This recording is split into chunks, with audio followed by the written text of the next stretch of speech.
안녕하세요. 보들컴퍼니의 이문이라고 합니다. 네. 제가 박수를 바라고 말씀드린 건 아니고, 네. 나는 누구인가? 저는 항상 그 생각을 합니다. 아까 병진 씨한테도 얘기했다시피, 저는 항상 공부를 하고 이 창업을 경험하면서 가장 중요하고 소중하다고 생각하는 부분이 나는 누구인가에 대한 질문을 던질 수 있고, 저라는 사람에 대한 퍼즐을 맞춰갈 수 있는 게 저한테 있어서 창업과 지금 여러분과 이렇게 함께 있는 게 소중한 이유가 아닐까라는 생각을 하게 됩니다. 그래서 이 책을 저는 항상 공부를 하면서 이 책으로 이 경험 그리고 이 배움을 통해서 나라는 사람을 1%라도 알 수 있으면 저 굉장히 복받은 사람이다라고 생각을 합니다. 넘겨주시죠. 이번에 공부하게 된 책은 유방의 참모들이라는 책인데, 제가 언젠가부터인가 5년 동안 창업을 하면서 내가 어떻게 살아남았지라는 생각을 해보니까 항상 제가 알겠더라고요. 제가 이렇게 똑똑한 사람은 아닌데 내가 잘나서 내가 뭔가 상업적인 스킬이나 전략이 좋아서 아니면은 근면성실해서 내가 가게가 잘 됐다라는 건 절대 아니더라고요. 가만히 보면 3년 전에는 맥주 창고를 할 때는 동민이라는 친구가 있었고, 그리고 보틀컴퍼니가 시작할 땐 지영이와 재원이가 정말 자기처럼 자기 일이죠. 이제 자기 됐는데 정말 헌신적으로 도와줬기 때문에 이 제 주변에 있는 사람들의 능력 때문에 제가 5년간 창업을 영위할 수 있었다라는 결론이 나왔고, 항상 제가 입 밖으로 내뱉던 말이 저는 위대한 사람이 될 수 없다라는 걸 말씀드렸고, 하지만 위대한 사람들을 모을 수는 있겠다라는 저 자신에 대한 인생의 퍼즐들을 많이 맞춰 나가고 있었는데, 그렇게 산 사람이 있더라고요, 역사에. 자기는 위대하지 않았는데 위대한 사람들이 모여서 대업을 이룬 경우가 있더라고요. 이제 제가 말씀드린 건 유방이라는 중국의 어떻게 보면 이제 한 나라의 시조, 한 고조 유방의 이야기를 좀 들려드리고 싶습니다. 여러분 초안지 아시나요? 초안지 보신 분 혹시 손 한 번만. 그렇죠? 예, 두 명 있으시네요. 초안지, 삼국지는 사람들이 많이 봐도 초안지는 이제 많이 못 보는, 생각보다 초안지는 저희 바로 옆에 있습니다. 삼국지 시대, 저희가 알고 있는 삼국지 시대보다도 400년 전으로 거슬러 올라가고요.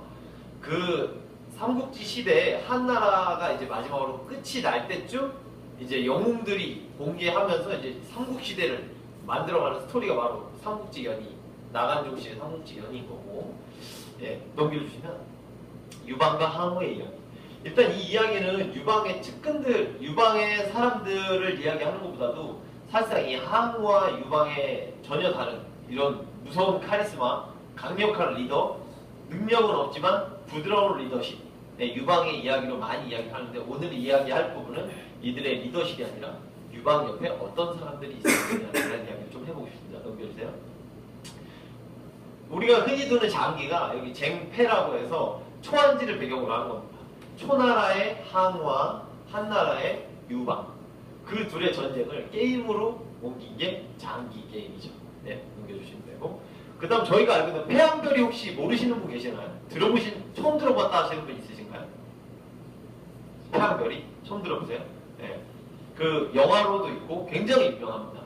이 패왕별이는 뭐냐면은 마지막에 유방한테 사로잡히게 되고 이제 쌈 싸먹기죠. 이제 스타크래프트로 치면 이제 쌈 싸먹기인데 사면이 이제 막힌 거예요. 유방한테 포위가 돼서. 근데 이 초나라 왕인 항우를 굴복시키기 위해서 전략적으로 초나라 노래를 불러요. 초나라의 국가를 부르니까 그 중간에 고립되어 있는 사람들이 더 공포에 떨게 되죠.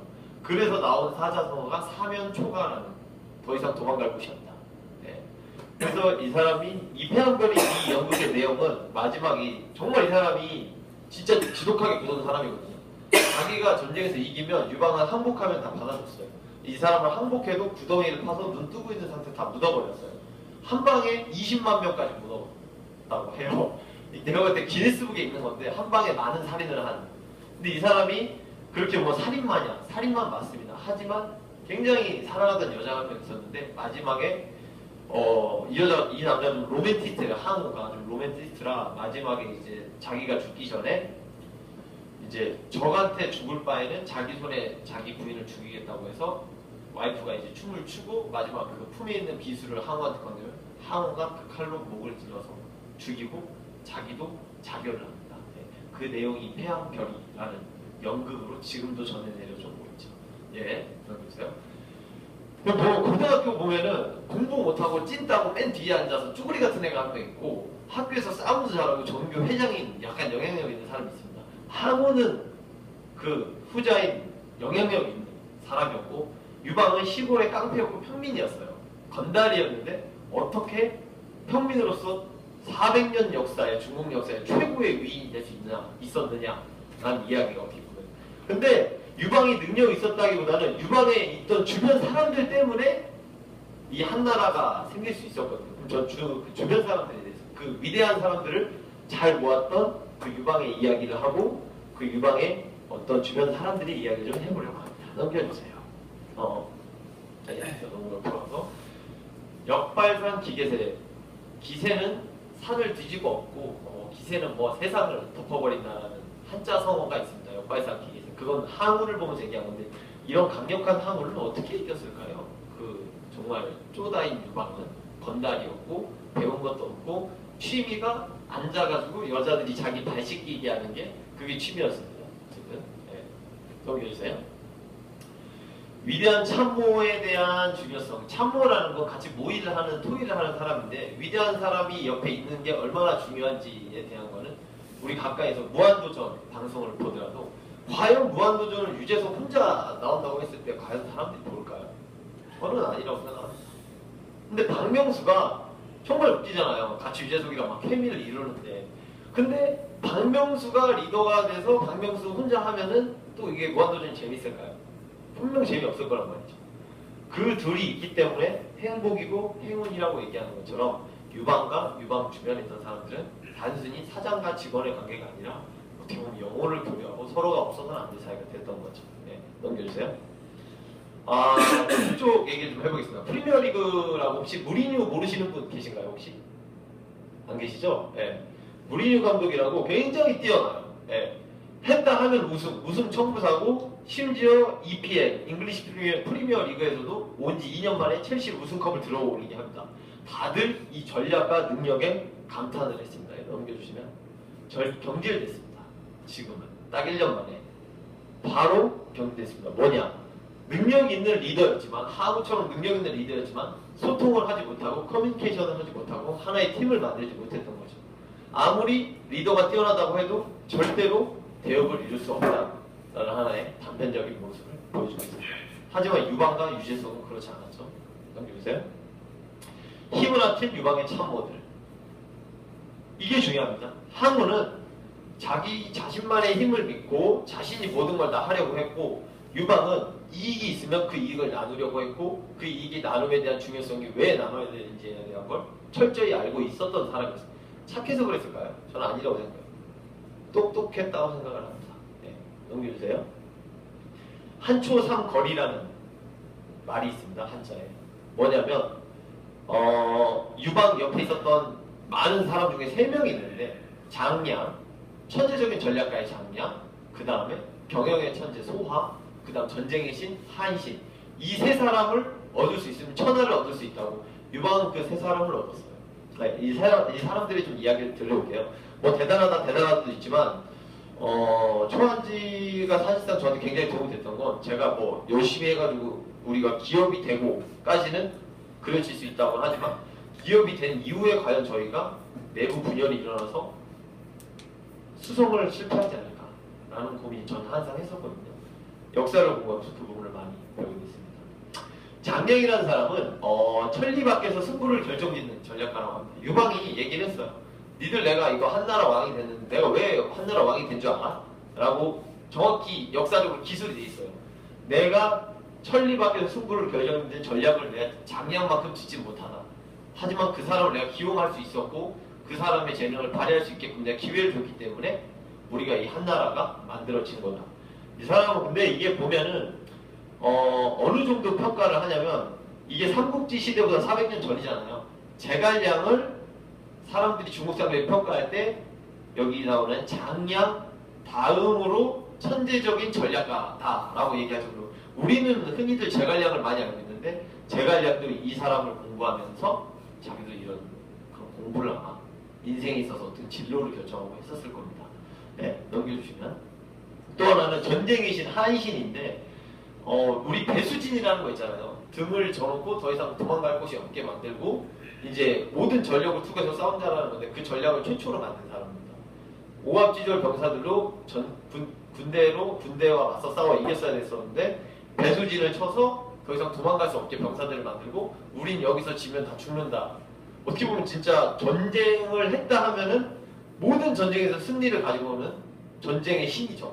그래서 실질적으로 유방이 전쟁을 해서 절대 싸워서 이긴 게 아니라 한신이 모든 옆에 있는 제나라 무슨 나라 다 굴복시켜서 그 거대한 중국 영토를 통일시킬 수 있었던. 근데 이 사람이 정말로 이런 업적이 큰데 나중에 유방한테 죽어요. 유방의 마누라한테 죽어요. 부인한테. 이제 그 말 때문에 나온 사자성어가 토사구팽이라는 말이 써먹을 대로 써먹고 버린다라는 건데 네, 넘겨주시고. 그리고 또 하나는 소하라고, 뭐 이 사람은 전쟁을 잘하는 것도 아니고 전략을 잘하는 건 아니었지만 굉장히 내실을 잘 다졌어요. 한나라, 그러니까 진시황의 아방궁을 털면 이쁜 미녀들과 보물들이 쏟아져 나와서 막 유방도 여자에 막 좀 여색을 많이 탐했거든요. 여자에 미쳐서 헬렐레하고 병사들을 막 금은보화 챙기고 있을 때 소하는 그런 거 건드리지도 않고 묵묵히 서재로 가서 그 진시황에 대한 그 나라에 대한 뭐 인구 통계치나 이런 책들이나 이런 도서들을 다 보관했다고 합니다. 그만큼 옆에서 뒷바라지 굉장히 잘했던 거예요. 경영의 신인 거죠, 어떻게 보면. 유방이 나라를 일으키고 확장하면 확장할수록 그 경영은 소화가 없었으면 안 됐다.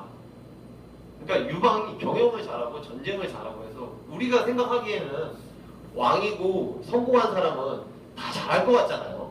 아이디어도 잘 내고 싸움도 잘하고 뭐 뭐든지 다 잘할 것 같은데 실질적으로 싸움을 잘하는 사람, 싸움을 잘하고 모든 거에 능력이 뛰어난 사람은 이런 여러 사람의 힘을 모을 수 있는 사람한테 이길 수 없다라는 게 어떻게 보면 역사적인 방증을 하고 있습니다.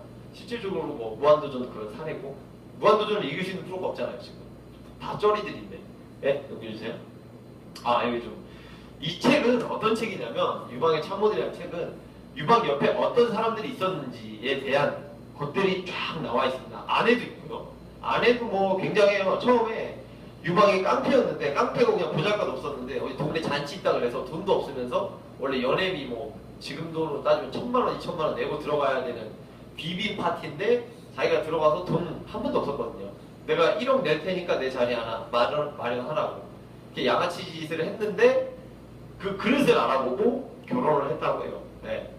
나 이 남자랑 결혼한다고. 그 아버지도 이 사람은 보통 사람이 아니다. 인물은 인물을 알아본다고 하잖아요.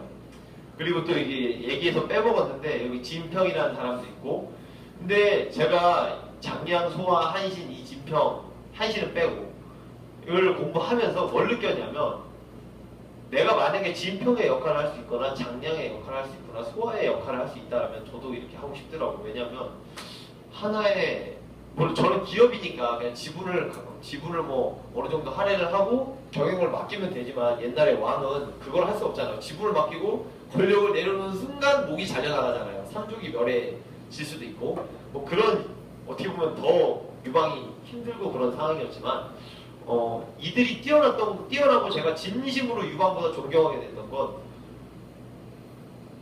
뭐라고 해야 되죠?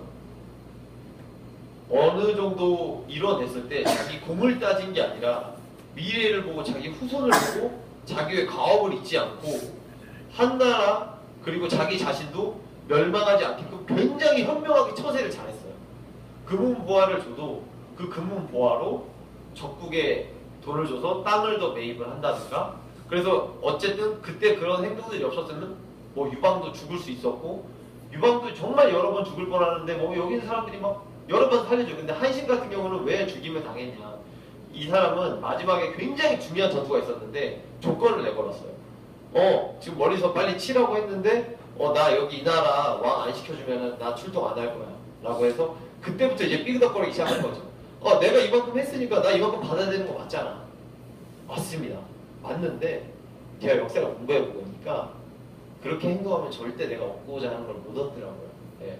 근데 한신 같은 경우는 전쟁에는 신이었지만 어떤 처세나 이런 거 있어서 장량이나 소화, 진평처럼 나중에 끝까지 함께 갔던 사람들이거든요. 이 사람들은 함께 갔고 이 사람들 후손도 굉장히 이 사람들이 기발 잘 닦아놔서 평생 어떻게 보면 호화롭게 잘 살았는데 그리고 후손이 실수를 해도 너무 어질게 터만을 닦아놔서 다른 사람들이 또 도와주고 또 넘겨주세요. 이렇게 많은 사람들이 있었습니다.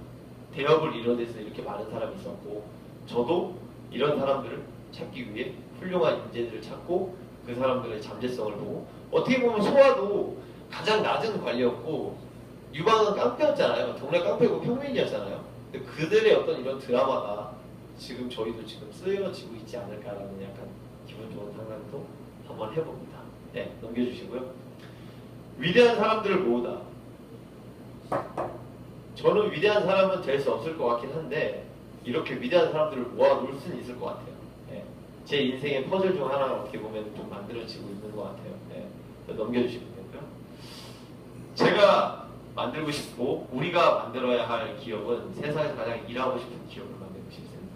그래서 같이 세상에 행복을 줄 수 있는 우리 어떤 맥주 법인을 만드는 게 목표고 지금 역사를 공부하면서 제가 요새 마케팅 공부를 하지 않는 이유는 가장 중요한 건 이제 사업은 그렇더라고요.